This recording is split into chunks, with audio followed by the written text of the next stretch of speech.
This weekend is Maker Faire Detroit. It is the 8th Maker Faire Detroit at the Henry Ford. It's difficult to describe, but the best visual I can give you is to imagine a craft fair and a science fair, and people just cram them together, and then they mix, and it's just this beautiful kind of chaos of science, technology, innovation, craft, folk art, and it's just this explosion of all of these things.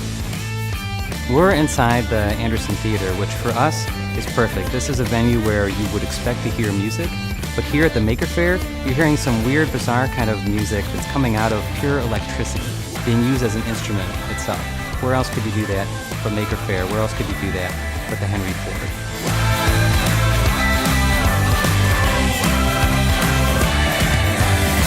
This is my first Maker Faire, and it's been built up for me, and it has exceeded all expectations. This is just so many cool things, like everywhere, like outside, inside, all over this already great museum, and it's just that extra level where it's just that much cooler.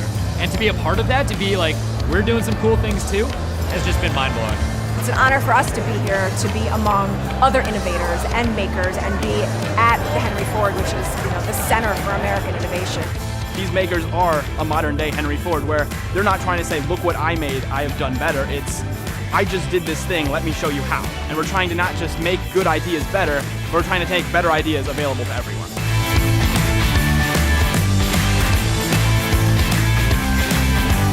We've been to some of the other Maker Fairs that are dedicated events, and it's great. It relies on us to put on a good show and good exhibits. To have it integrated with a museum like this that celebrates innovation at the same time just makes it all the more impactful.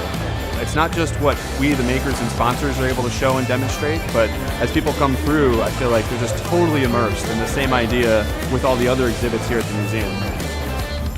It's hard to think of a better fit for hosting a Maker Faire than the Henry Ford Museum. You walk around a Maker Faire and you see all this innovation and kind of rethinking of how to do these processes and how to build these things, and it's like juxtaposed with the displays that are already here of innovation, of processes that people wouldn't have expected and how things were changed. And it's just a really cool juxtaposition of like the historical innovation and the innovation that's happening now in Detroit.